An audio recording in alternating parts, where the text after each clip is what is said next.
My name is Doug McKeen, and many times when baseball players are playing, they can run into problems. It's extremely common. And they'll come to me, Coach, you helped a player on my college team and I'm hoping you can help me. I'm just not hitting very well at the moment. My batting average is dropping. I'm striking out more than normal and I'm just not making good contact. And I'm hoping you can help me and I need help fast because I want to get out of this slump that I'm currently in. Now, let's look at this struggling hitter from a different point of view.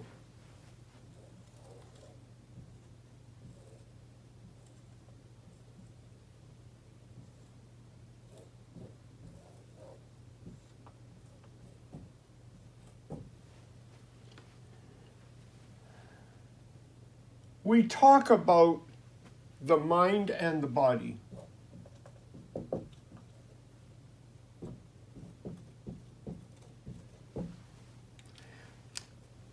The mind controls the body. We all understand that.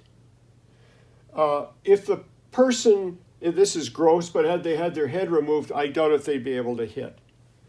Now, we talk also about muscle memory. Well, the memory of a movement, because we've captured that movement, we've practiced that movement, and the movement happens for us automatically. But that movement is stored in an area of the brain called the basal ganglia. So all movement originates in the brain and moves out through the body, sent from the brain. So let's think of our brain then, this area above our eyes and in the back of our head, the brain, as like a computer that controls this machine. So when the hitter begins to struggle, if they haven't been struggling before and all of a sudden they begin to struggle, then we would know it must be the computer that's running the machine. Something's acting up with the computer. But if they're always struggling, there's probably something wrong with the machine. And this is a normal analogy. Now, the thing is that for this machine and computer-controlled machine to work properly, the mind and body have to be synced up and working together. They have to be synced up and working together. So therefore, if we're going to fix the problem, we have three choices. One is we can go and work on our mechanics and perhaps with a swing coach or our college or professional coach, and we're going to work on this part of the body, which is the movement pattern. Now the mind is also engaged. Or, this is the mechanics, or we can work with a sports psych who's going to work with the mind. Now, ideally, we want to work with someone who's going to work with both at the same time. And that's the difference that at Superpower Hitting, we've learned to do with players. They never stop swinging while we're working with them to fix the issues that they're experiencing. So again, back to the issue of solving hitting faltering problems, slumping, whatever we might describe. When we work with our mechanics, we're treating the mind and body as separate. We're going to train the body to move a certain way. So we're going to change the gears on the machine to try and get the body to move differently without touching the computer. And the problem is, and many of you know this, how often are you able to fix a hitting slump by changing something in your mechanics, and where that change is going to be a permanent improvement change, or where it's going to be just a temporary fix for a game or two? So you come to meet with the sports psych, often in an office of some kind, or maybe in a room, table and chair, and he asks you to talk about the problems that you're experiencing, and talk about the emotions that you're experiencing. And he will attempt to help you through dealing with your mind. So refocusing your mind. Now, the other option you've got is you can turn to any one of a number of books. And these books are really great. Don't get me wrong. There's so much information in these books. And there's just tons of information in books. Here's the only problem. And I don't want you to think I'm knocking. This is phenomenal information in these books. But the problem for the athlete is he has to take this information, all this information, and sum it down to what am I going to do in the box when the pitch is getting ready to start coming at me. And it's the transfer of the information from this to the movement in the box. And that's where the system breaks down. So it's a matter of not transferring the information from this book, valuable information, transferring it into what you're going to do tomorrow in the box. How is it going to feel different tomorrow? And how am I going to use all this information to help me tomorrow when I step in the box? Because that's the moment of truth. That's when the rubber meets the road. And you don't know yet the feel of what it feels like to operate in the manner in which this is being prescribed here. And if you don't know what it feels like, you're not going to be able to take it up and do it in the game. The point that I'm hoping to make to you is that we cannot separate the mind from the body. They both have to work together. And that's the quickest way to improve someone's hitting. So in our system, when we work with a hitter, for example, they never stop swinging. They're going to be swinging the whole time. They won't even realize that we're working a little bit on reprogramming the computer that controls the body. So we give the hitter a focus, and we ask them, okay, take 10 swings. And I'll throw to them, or one of the other coaches will throw to them, and then they take 10 swings. And then we'll say, now let's take a different focus. Boom, take 10 swings. Compare the two focuses. What did you observe? What did you feel? What did you notice?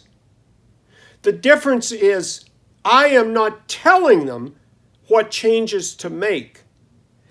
I'm simply challenging them with a challenge in an environment which allows them to decide how it's working for them and whether they want to keep it or not. That's a major difference because they're the one in control and they're the one making decisions.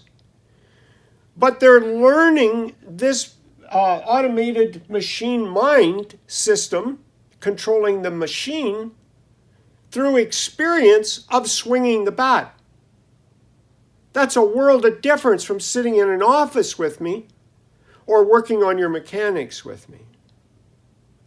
And it can happen so fast when you sync up the two so that the player really deeply understands why he's slumping and what he's going to do immediately to fix it tomorrow. Okay, so you guys know who I am, right? I'm a professional baseball player, former professional baseball player, drafted in the 3rd round by the Toronto Blue Jays. Spent 8 years playing nothing but pro, 6 months off, and then 6 months on, right? Every day, grinding, trying to find new ways, right? And I came in hot. First 2 years were great. Right, I came in, I got my first hit, first game, and finished a good short season year. Right, went home. I did what the guys told me. I did what the coordinators told me. Came back, start of the year, absolutely on fire. Right, I was hitting about 345 in low A ball, 8 bombs, got the All-Star nod, took part in the home run derby.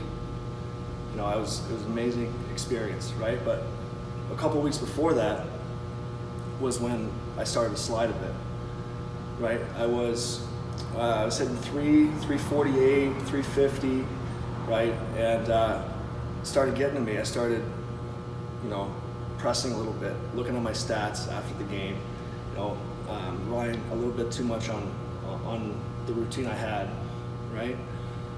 So about 2 weeks before the All-Star game, my average dropped about 20 points, right? And I just had high expectations, and that second half I ended up hitting about 220, and my average dropped down to 276. Hit another 8 bombs. Power numbers were up, but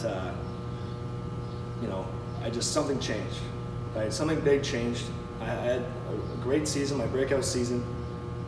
Expected, it turned into just an ordinary season. I ended up the season hitting like 276, 16 bombs, 86 RBIs. Great season, right? But from what it could have been, it's not even close. The next 5-6 years were spent, trying to find exactly what I had those first 2 years of pro ball. And where I looked, the first place I looked was my swing mechanics. Something was off. That's the way I always thought. Something was off. I need to perfect it. Take swings, take hundreds and hundreds of swings. My gym game, it was on. I was working out every day, twice a day. Could have done a little bit more mobility probably, but I put the work in. I put the work in every day. I was hitting thousands of swings, right? That next year I had was a terrible year. I ended up hitting 210, 13 home runs, and a whole bunch of Ks. And it was just, that hurt, man. That hurt. Put in a lot of work, and it was hard for me to pick up and find something that actually worked, right? And honestly, in my pro career and in independent ball, 2 years in independent ball, I was still fishing for that, that feeling where you just go up to the plate and you just really, you just have the confidence pretty much. You know what to do, and you just step up there, you already have everything set, and you're just seeing it and hitting the ball. And really put in thousands and thousands of swings and realize that, hey, that's not the way to go. Because it does not translate into the game unless you have some foundational processes in place, right? Some foundational principles, which I never even was aware of, right? Until I met Doug right here, Doug McKeen. Call him the hitting magician, right? He's been called Gandalf. Mm-hmm. It's his birthday today. Yeah. Happy birthday, Doug. Thank you. Anyway, when I met Doug, I was actually right here. Our first time hitting was right here. And I came in extremely skeptical. Highly, highly skeptical. I didn't believe, I trusted so many hitters, or so many hitting coaches, so many gurus. I trusted them with my career, but I gave them the keys to my career, thinking that they would make me better. But that never came. I was struggling. And then within 45 minutes of working with Doug, my swing was right back to where it was 5-6 years ago when it felt the best. Within 45 minutes. What did you experience after our first session together, Marcus, or during it? I experienced a feeling of freedom and looseness and bat speed at contact that I haven't experienced in years.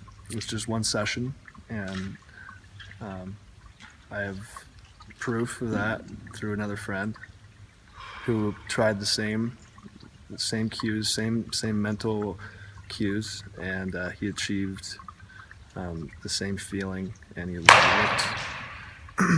looked extremely quick and loose, and he explained after our session of 30 minutes that was the best hitting session that we've had in 6 years. And your friend also played professionally? My friend also played professionally. Yeah, for 5 years.